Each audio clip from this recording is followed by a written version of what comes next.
എല്ലാവർക്കും മല്ലൂടിൻ്റെ മറ്റൊരു വീഡിയോയിലേക്ക് സ്വാഗതം. ചത്തപച്ച, ബേബി ഗേള്, ബൾട്ടി തുടങ്ങിയ സിനിമകളുടെ OTT അപ്ഡേറ്റാണ് നമ്മൾ ഇന്നത്തെ വീഡിയോയിൽ നോക്കുന്നത്. ആദ്യത്തെ ഒരു അപ്ഡേറ്റ് രാമചന്ദ്ര ബോസണക്കോ എന്ന സിനിമയുമായി ബന്ധപ്പെട്ടതാണ്. ഈ സിനിമ റിലീസായിട്ട് 3 വർഷം കഴിഞ്ഞു.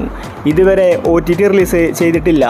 നിവിൻ പോളി, മമിത ബൈജു തുടങ്ങി ഒരുപാട് പേര് രാമചന്ദ്രയിൽ അഭിനയിച്ചിട്ടുണ്ട്. ഇപ്പോഴിതാ മനോരമാക്സ് ആണ് സിനിമയുടെ OTT വാങ്ങിച്ചിട്ടുള്ളത്.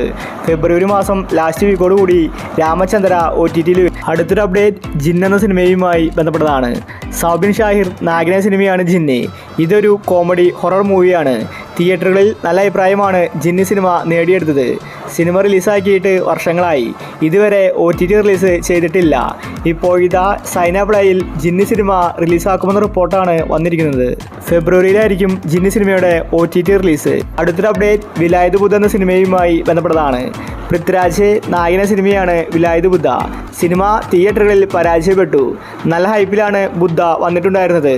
പക്ഷേ സിനിമയ്ക്ക് വേണ്ടത്ര വിജയം നേടിയെടുക്കാൻ സാധിച്ചില്ല. സിനിമ റിലീസായിട്ട് മാസങ്ങളായി.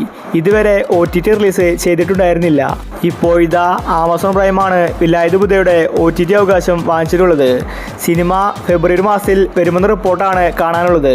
ഒരുപക്ഷെ ഫെബ്രുവരി ലാസ്റ്റ് വീക്കിലായിരിക്കും വിലായത് ബുദ്ധ OTT റിലീസ് ചെയ്യാൻ പോകുന്നത്. അടുത്തൊരു അപ്ഡേറ്റ് എന്ന് സ്വന്തം പുണ്യാളൻ എന്ന സിനിമയുമായി ബന്ധപ്പെട്ടതാണ്. ഒരു കോമഡി ത്രില്ലർ സിനിമയായിരുന്നു പുണ്യാളൻ. തിയേറ്ററിൽ നിന്ന് എവറേജ് അഭിപ്രായമാണ് പുണ്യാളൻ നേടിയെടുത്തത്. ഇതുവരെ OTT റിലീസ് ചെയ്തിട്ടില്ല. ബാലു വർഗീസ്, അനശ്വര രാജൻ, അർജുൻ അശോകൻ ഇവരാണ് പുണ്യാള സിനിമയിൽ അഭിനയിച്ചിരിക്കുന്നത്. ഇപ്പോഴിതാ മനോരമാക്സ് ആണ് പുണ്യാള സിനിമയുടെ OTT വാങ്ങിച്ചിട്ടുള്ളത്. അടുത്തൊരു അപ്ഡേറ്റ് വേല എന്ന സിനിമയുമായി ബന്ധപ്പെട്ടതാണ്. ഷൈനിക നായകനായ സിനിമയാണ് വേല. കുറേ കാലമായി സിനിമ റിലീസായിട്ട്. ഇതുവരെ OTT റിലീസ് ചെയ്തിട്ടില്ല. നല്ലൊരു ത്രില്ലർ സിനിമ. ഇപ്പോഴിതാ മനോരമാക്സിൽ വേല സിനിമ റിലീസിലെത്തുകയാണ്. ബൾട്ടി എന്ന സിനിമയുമായി ബന്ധപ്പെട്ടതാണ്. ഷൈനിക നായകനായ സിനിമയായിരുന്നു ബൾട്ടി. സിനിമയ്ക്ക് നല്ല അഭിപ്രായമാണ് തിയേറ്ററിൽ നിന്ന് ലഭിച്ചത്. പക്ഷേ ഇതുവരെ OTT റിലീസ് ചെയ്തിട്ടില്ല. നല്ലൊരു ആക്ഷൻ മൂവിയായിരുന്നു ബൾട്ടി. ഒരുപാട് സീനിയർ താരങ്ങൾ നല്ല അഭിപ്രായമാണ് ബൾട്ടിക്കെതിരെ പറഞ്ഞിട്ടുണ്ടായിരുന്നത്. സിനിമ തമിഴിലും റിലീസാക്കിയിട്ടുണ്ടായിരുന്നു.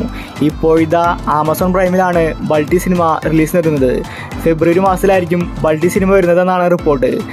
അടുത്തൊരു അപ്ഡേറ്റ് ബസൂക്ക എന്ന സിനിമയുമായി ബന്ധപ്പെട്ടതാണ്. തിയേറ്ററുകളിൽ ഫ്ലോപ്പ് ആയാലും OTTയിൽ ഒരു വട്ടം കാണാനാണ് ആരാധകർ കാത്തിരിക്കുന്നത്. മമ്മൂട്ടിയുടെ സിനിമയായിട്ടും OTTയിൽ ബസൂക്ക വരുന്നില്ല. നേരത്തെ ചില റിപ്പോർട്ടുകൾ പ്രകാരം C5 ആയിരുന്നു OTT അവകാശം വാങ്ങിച്ചിട്ടുള്ളത്. പക്ഷേ ഇത്രയും കാലമായിട്ട് C5ഉം റിലീസാക്കിയിട്ടില്ല. ഇതിനർത്ഥം C5 വാങ്ങിച്ചിട്ടില്ലെന്ന് തന്നെയാണ്. പുതിയൊരു OTT പ്ലാറ്റ്ഫോം ബസൂക്കയുമായിട്ട് ഡീൽ നടത്തുന്ന റിപ്പോർട്ടാണ് കാണാനുള്ളത്. ഒരുപക്ഷെ ജിയോ ഹോട്ട്സ്റ്റാറിലായിരിക്കും ബസൂക്ക സിനിമ OTT റിലീസ് ചെയ്യാൻ പോകുന്നത്. അത്തരം സിനിമയുമായി ബന്ധപ്പെട്ടതാണ്. സൗബിൻ ഷാഹിർ നായകനായ സിനിമയാണ് പാതിരാത്രി. പക്ഷേ സിനിമ തിയേറ്ററുകളിൽ പരാജയപ്പെട്ടു. നവ്യ നായരാണ് സിനിമയിലെ നായിക. ഇപ്പോഴിതാ പാതിരാത്രി സിനിമ OTT റിലീസിന് ഒരുങ്ങുകയാണ്. മനോരമാക്സ് ആണ് സിനിമയുടെ OTT വാങ്ങിച്ചിട്ടുള്ളത്. പാതിരാത്രി സിനിമ ഫെബ്രുവരിയിലാണ് OTT റിലീസ്. ഇതൊരു അപ്ഡേറ്റ് ഗെറ്റ് സെറ്റ് ബേബി എന്ന സിനിമയുമായി ബന്ധപ്പെട്ടതാണ്. കഴിഞ്ഞ വർഷമാണ് ഗെറ്റ് സെറ്റ് ബേബി റിലീസാക്കിയത്. സിനിമ നല്ല രീതിയിൽ വിജയിക്കുകയും ചെയ്തു. നല്ലൊരു കോമഡി മൂവി. ഉണ്ണിമുകുന്ദൻ, നിഖില വിമലാണ് ഗെറ്റ് സെറ്റ് ബേബിയിൽ അഭിനയിച്ചിരിക്കുന്നത്. ഈ സിനിമയുടെ OTT ഇപ്പോൾ മനോരമാക്സ് ആണ് വാങ്ങിച്ചിരിക്കുന്നത്. സിനിമ ഈ വീക്കിൽ തന്നെ വരുമെന്ന റിപ്പോർട്ടാണ് കാണാനുള്ളത്. അടുത്തൊരു update once upon a time in Kochi എന്ന സിനിമയുമായി ബന്ധപ്പെട്ടതാണ്. നാദർഷിയാണ് സിനിമ സംവിധാനം ചെയ്തിരിക്കുന്നത്. തിയേറ്ററിൽ നിന്ന് എവറേജ് അഭിപ്രായമാണ് സിനിമയ്ക്ക് ലഭിച്ചത്. ദേവ്ഗി സഞ്ജയ്, അർജുൻ അശോകനാണ് സിനിമയിൽ അഭിനയിച്ചിരിക്കുന്നത്. ഒരു കോമഡി ത്രില്ലർ സിനിമയാണ് once upon time in Kochi. ഈ സിനിമയുടെ OTT ഇതുവരെ റിലീസായിട്ടില്ല. ഇപ്പോഴിതാ മനോരമാക്സ് ആണ് സിനിമയുടെ OTT വാങ്ങിച്ചിരിക്കുന്നത്. ഫെബ്രുവരി മാസം ലാസ്റ്റ് വീക്കിലാണ് സിനിമയുടെ OTT റിലീസ്. അപ്പോൾ നിങ്ങൾ ഇനി കാത്തിരിക്കുന്ന OTT മൂവി ഏതാണ്? അഭിപ്രായങ്ങൾ താഴെ കമൻറ്റ് ചെയ്യുക. ഇത്തരം OTTക്ക് വേണ്ടി ചാനൽ മറക്കാതെ സബ്സ്ക്രൈബ് ചെയ്യൂ.